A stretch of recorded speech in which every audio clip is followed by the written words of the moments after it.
solidaire. Solide, sol. Sol, c'est unique, c'est un. Donc solidarité, c'est fabriquer de l'unité. À l'époque, le Rav Abramov, il y a plus de 25 ans, plus de 30, j'étais plus, j'étais assis, je te connais. Le mari de Teila Abramov, ouais, il nous a fait une adracha comme ça pour les khatanim et tout. Il a dit le yichoud, c'est le yesod du couple. C'est pour ça que quand vous regardez là-bas dans Reshmem, tous les Teshabanim, ouais, qui sont à la base, à la fin du deuxième période de Nedarim, il faut bien le faire en Iyun et tout avec le Maharsha et tout, c'est très très intéressant. Et aussi le Data Kedusha, comme il explique les Teshabanim, c'est très très intéressant. Puis ça peut éviter aussi des grosses erreurs. Et là-bas, il disait que le Yesod, c'est Yichud. Par exemple, si tu penses à une autre femme au moment où tu es avec ta femme, c'est un manque de Yichud. Maintenant, si vous parlez, vous entendez des voix, la voix, elle fait penser à quelqu'un d'autre, c'est un manque de Yichud. Il faut Yichud Begouf, Yichud Bemarshava, il faut l'unité à 100%, il faut faire un avec l'autre. Donc le Yisur, c'est la Chatzitza, d'accord? Et la mitzvah, c'est de faire un. Maintenant, puisque la mitzvah, c'est de faire un, et qu'a priori on est deux, et que 1 plus 1, ça fait 2, arrêtez l'utopie.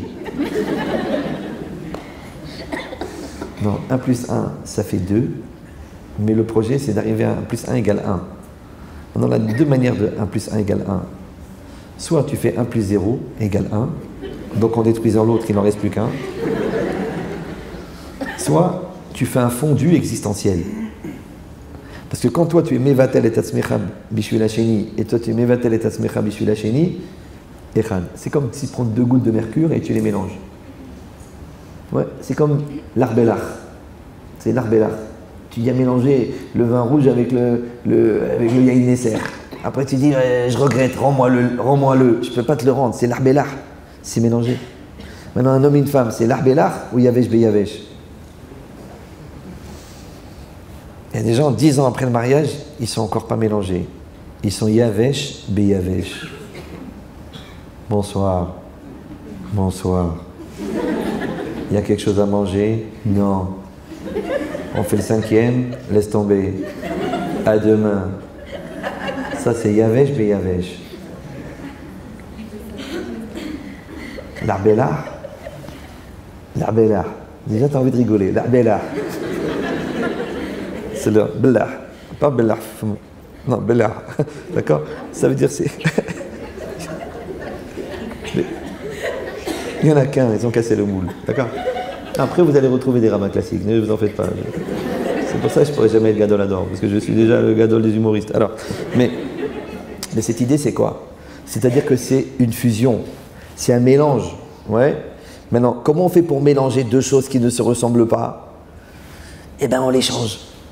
C'est pour ça que je donne toujours l'exemple que l'homme, il ressemble à la farine et la femme, elle ressemble au blé. Vous avez déjà pétri, non? Elle ressemble à l'eau. Maintenant, vous savez que l'homme ressemble à la farine parce que c'est lui qui détient le blé. Facile à comprendre. La femme, elle ressemble à l'eau parce qu'elle a le pleur facile. La Gemara là-bas dans Bamamitsia, Dafnunchet, ouais, que Bechiata, Krova, pour Anuta, Meera. Ouais, la femme, elle pleure facilement, mais la punition pour la faire pleurer. Leolam, Isaer, Adam, Be'ona, Atishto. Apprenez ces Gemarotes-là, ça vaut la peine avant de mourir. D'accord? Alors, non, c'est pas grave. Vous savez que là-haut, on ne connaît que ce qu'on a appris. C'est ça. Ashremi Shebalekan ve Talmudo Beyado. Ouais, Talmudo Beyado, c'est Talmudo Beatzmo, il dit le Rabbi Hananel. Bon, ça fait beaucoup de choses que vous avez jamais entendues. Ça fait un peu beaucoup. Ouais. Donc, je vous donne l'idée. Il y a la farine et l'eau. L'eau est très liquide. Vous savez que le taux d'humidité de l'eau est le plus fort. Je ne pense pas qu'on a trouvé un truc plus humide que l'eau. Mais c'est... Et la farine est très sèche. Par exemple, vous essayez de prendre une cuillère de farine à jeun, ce qu'on appelle une crise d'asthme. L'eau, elle est faite en un seul élément. Vous passez le couteau, elle reste un seul. La farine, elle est faite en particules, séparées. L'eau, elle reste... la farine, vous soufflez dessus, elle s'éparpille. L'eau, vous soufflez dessus, elle s'étale. Mais elle reste un. La farine, l'homme, il ressemble à la farine. D'accord? Parce que la farine est très riche. D'accord? Il y a beaucoup de potentiel à l'intérieur du mari. La farine est sèche. L'homme, il a du mal à exprimer ses sentiments. En général, il fait une déclaration par an et souvent d'impôts. La femme est très liquide. Elle a besoin, elle veut les sentiments, elle arrange. L'homme est très pratique. D'accord? Il met un clou, il accroche sa veste. La femme, il lui faut une décoration intérieure. Elle veut coordonner les assiettes, la nappe et le truc. Le mari dit c'est juste pour bouffer. D'accord. Donc la femme est romantique, l'homme est pratique. D'ailleurs, l'homme est pratique dans son romantisme. Et la femme est romantique dans son pratique. C'est intéressant. Ils ne se ressemblent pas. Ouais. Après, l'eau, quand tu mets l'eau sur la terre, elle fait la boue. Tu la mets sur le ciment, elle fait le béton. Ouais. Tu la mets sur la farine, elle fait la pâte. Donc la femme, c'est le lion. Elle dit viens, allez, invite ta mère. Mais elle t'insulte, c'est pas grave. On va à la bar mitzvah du petit. Le mari, non, ils sont pas venus à la bar mitzvah, qui crèvent tous. Je veux plus les voir, j'ai plus de famille. Voilà, je suis apatride, j'ai plus de pays, j'ai rien. Donc l'homme et la femme ne se ressemblent pas. Bon, il y en a qui prétendent que c'est Mars et Vénus. Il y a plusieurs lectures possibles. En tout cas, on sait que c'est des E.T., ce qu'on appelle E.T. Vous savez ce que c'est E.T.? E.T. C'est des petits gars tout déformés qui appellent toujours leur maman, maman, la maison, la maison. Qu'est-ce que ça veut dire E.T. en français? Non, entièrement tunisien. Maman, où elle est ma mère? C'est ça, c'est E.T. Bon, mais... Vous avez un bon cru ce soir. Hein? J'aurais su, je serais venu. Alors, maintenant, l'homme et la femme ne se ressemblent pas. Et pourtant, la farine et l'eau ne se ressemblent pas. Et pourtant, quand on les mélange, ça fait de la pâte. Et bizarrement, la pâte, pour celles qui ont l'habitude de fabriquer des chalotes et non pas des parpaings, c'est que plus... Des fois, quand elle arrive sur la table, tu dis là, je sens que je vais mourir ce soir. C'est pour ça que le Rav Ovadia, il dit qu'il faut faire chez Akol sur certaines chalotes, parce que là, c'est du béton. D'accord? Non, je rigole. Donc maintenant... Tu n'arrives même pas à la lever. Tu dis, mais qu'est-ce qui se passe? Ça va venir, rien qu'amène le treuil, d'accord. Mais c'est quoi l'idée? C'est que l'homme et la femme ne se ressemblent pas. Comme la farine et l'eau, ils ne se ressemblent pas. Et pourquoi quand on les mélange, ça fait quelque chose d'harmonieux. D'accord? Ça fait un truc harmonieux qui s'appelle la pâte. Et la pâte, c'est riche, et la pâte, c'est bon. Ouais. On dit c'est comme du bon pain. Il est bon comme du bon pain. Et bien un couple, c'est comme le pain. Maintenant, de vous à moi. Quand tu mélanges l'eau avec la farine, ça fait de la pâte. D'accord. Maintenant, imagine, on a fait un deal. Moi, j'ai 200 kg de farine. Toi, tu as 100 litres d'eau. Tu dis, viens, on va chez Angel, on va se faire du pain. On se fait un business. Alors, moi, je te donne les 200 kg de farine. Toi, tu me donnes les 100 litres d'eau. On pétrit, on pétrit, on pétrit. Après, tu sais quoi, j'aime plus ta tronche. Il y en a marre de toi. Je casse la chou de foot. Rends-moi l'eau. Je ne peux pas te rendre l'eau. Mais tu sais quoi, reprends la farine. Je ne peux pas reprendre la farine. Et pourquoi? On casse le deal. Rends-moi la farine. Je ne peux pas. Parce que la farine a disparu. L'eau a disparu, maintenant, la pâte. Donc pourquoi on ne peut pas séparer l'eau et la farine? Parce que la farine s'est transformée au profit de la pâte et l'eau s'est transformée au profit de la pâte. Et la pâte, c'est ni l'eau ni la farine. Ça s'appelle le couple. Donc le couple, c'est ni toi, ni moi. C'est nous. D'accord? Alors je pose une question idiote pour les gens intelligents. Si on ne peut pas séparer de la farine, de l'eau, comment on divorce?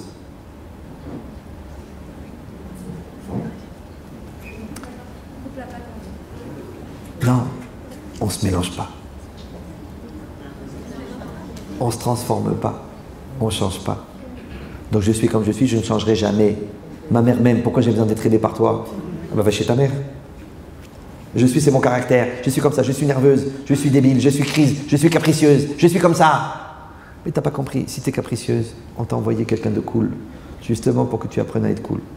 Ouais, toi tu arrêtes pas de mentir, on t'a envoyé une femme qui ment jamais, le Guéhinam. Ou alors elle ment plus que toi. Tu dis mais attends, mais on est à l'autobus, arrête de dire que t'attends un taxi. Et alors? J'aime fabuler.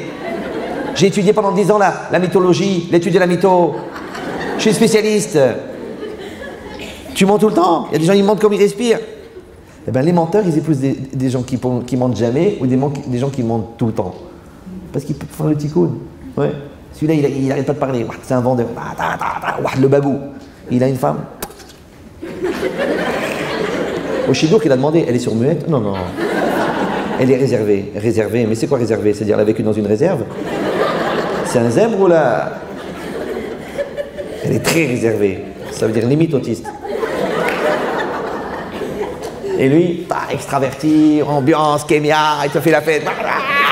Dès qu'il arrive, le feu il s'allume. Et la femme, discrète, c'est-à-dire que c'est à peine une épaisseur sur le papier peint. Tu dis, mais c'est pas possible. Comment ils sont mariés les deux? On dirait un Doberman et un papillon. Imagine la tête des enfants. Donc, la femme, elle, qui a été diagnostiquée par les botanistes séquoia. Les botanistes, vous savez ce que c'est les botanistes? Ils s'occupent des arbres. Et elle a été diagnostiquée séquoia. Séquoia, c'est une forme d'arbre très connue. En psychologie, ça s'appelle séquoin. Ou coincé. Donc elle est bien coincée. Elle a un sac de nœuds dans le ventre. Et lui... Comment ils vont s'arranger les deux? Alors qu'est-ce qu'il fait le bon Dieu? Il leur dit, faites Shalom Bayit. Alors lui, il va la voir, il dit, qu'est-ce qui va pas? T'es pas bien? Tu veux qu'on parle? Plus il parle, plus elle s'enferme. On dirait un nœud. Tu tires, ça serre. Tu tires, ça ferme. Tu tires, ça ferme.